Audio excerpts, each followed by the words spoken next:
Hi, this is Brian Kim. I'm going to share with you case number 243 in the Best Way to Do Cataract Surgery series. And the title of this series is not to suggest this is the best way, but to get you to think about your technique critically and figuring out better ways that you can do your surgery, refining and honing your techniques so that you can provide the very best for your patient. So this is a patient with a posterior polar cataract, and you're going to see strategies that I employ to help reduce my risk for complications in this situation. So number one, remember, a posterior polar cataract is when you have this defined, opaque cataract that's on the posterior far aspect of the lens, and you worry about a posterior capsule defect just under this posterior polar cataract. So you're going to see the steps that I employ and the reasoning behind those steps in order to help reduce the risk for complications. And this is regardless of if you have a true posterior capsule defect. So you can see this is the posterior polar cataract, using the cotton tip to steady the eye. And I'm centering the eye so I can make my corneal mark. And this corneal mark is going to be used to help me center incisor-rhexis. You can tell this is a left eye because the eye keeps turning towards the right with the Bell's reflex. And this is my paracentesis incision, first on the right side and then the left side, making sure I'm parallel to iris plane, which creates a nice corneal shelf, which will allow me to achieve a self-sealing incision.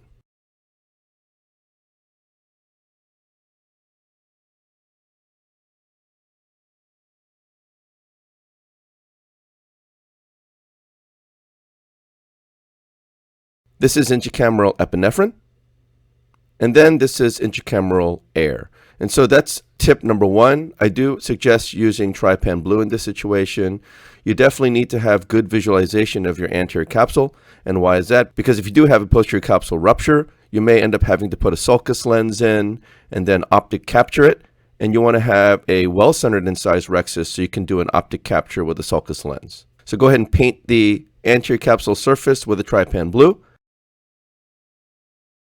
and then pushing out the dye and the bubble with dispersive viscoelastic. And then using the Orlock technique, I'm twisting the cannula within the incision to grip it, and then I'm turning the eye down, which is towards the left of the screen. And this is a triplanar corneal incision. I make a vertical groove, place the blade into the deep part of the groove, tunnel and wiggle, and then I enter. Again, using that same cannula to twist within the incision to control the eye. And this is my sharp tip microrhexis forceps. I puncture the center. You can tell the lens is otherwise pretty soft. You just have that dense focal opacity. Again, another reason why you want to get good visualization of your anterior capsule here. You can see here I'm making the rhexis a good size. Again, aligning with the size and centration of the rhexis, but maybe making it about a 0.5 millimeter smaller just in case so I can get that optimal optic capture size if I have to place the lens in the sulcus.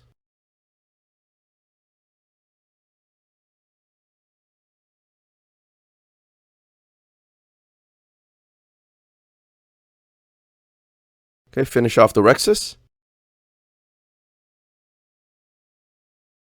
Burp some viscoelastic out, and then putting some of that dispersive viscoelastic on the corneal surface. By doing that, my staff doesn't have to worry about keeping the cornea wet the entire time.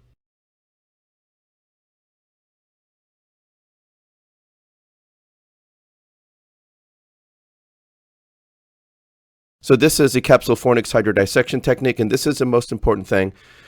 You want to do very, very gentle hydrodissection or no hydrodissection at all, but you definitely have to do hydrodelineation. So you can see here, I point the tip down and I get a very, very small wave, but short of the defect, but short of the posterior polar cataract. So you can see here, I'm advancing the wave. I have the tip down. I have excellent control.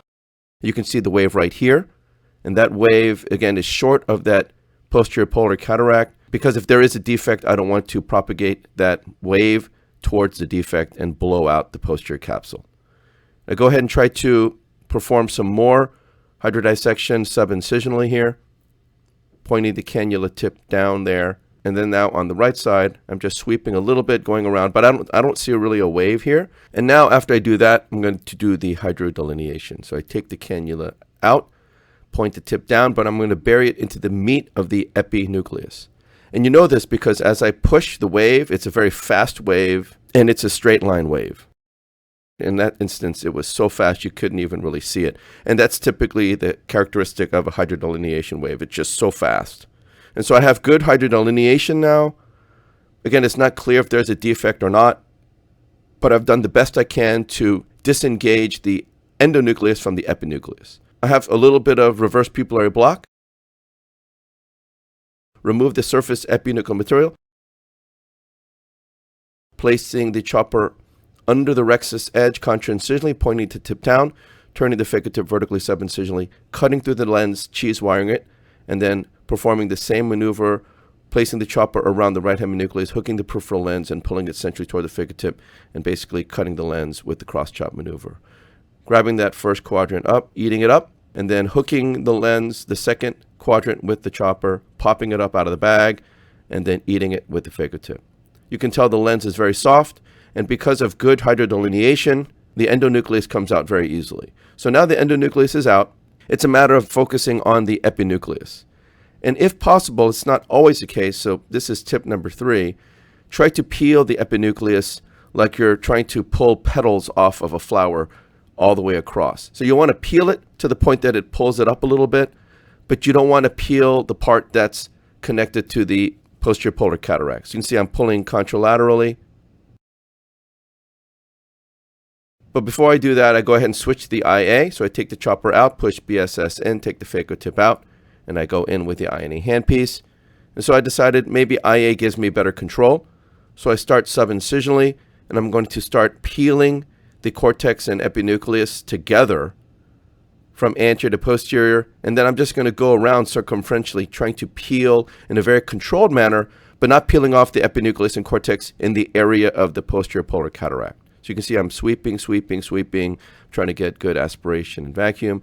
And I'm sweeping side to side, just gently trying to tease off the cortex from the capsular bag, sub-incisionally first, peeling side to side, loosening it up, and then doing the same thing on the right side here, just gently peeling, sweeping, teasing off the material from the bag, and then going contra-incisionally, doing the same thing, trying to peel that stuff off, but being mindful that I'm peeling, again, the anterior material, the fornicele material, and then the peripheral posterior capsule material, but not in that central posterior capsule area. So you see I'm very just gently trying to peel all the way around. So you can see I'm peeling not just the epinucleus, but the cortex as well with this maneuver.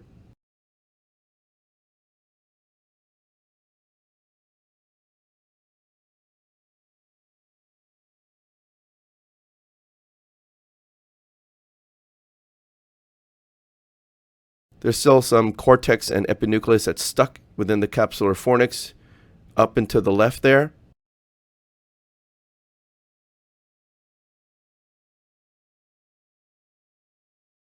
But once I free that up, I said, okay, I'm going to go ahead and remove the rest of it. And now the entire epinucleus and cortex is out.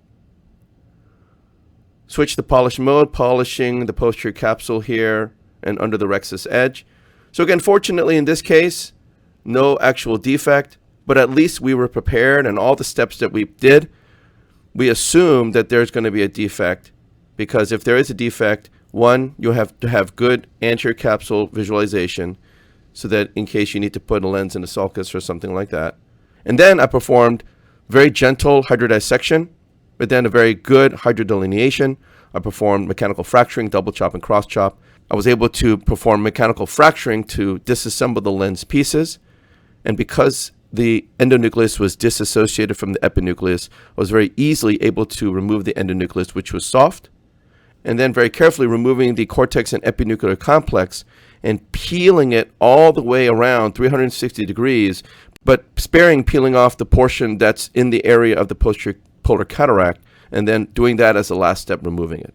Again, if there was a defect, it would be no problem because most of the lens material would have been removed. And if I had to do a vitrectomy, I could do it very easily through a limbal approach if necessary, or I can do pars plana. But if I did have a defect, I could have put some dispersive viscoelastic through the hole to plug it up, and then possibly put a single piece of acrylic lens into the capsular bag, or again, put a 3-piece lens in the sulcus with optic capture.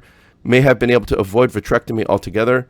But the point is all of these steps and decision making is very intentional and methodical to help reduce the risk for any complications with the posterior polar cataract.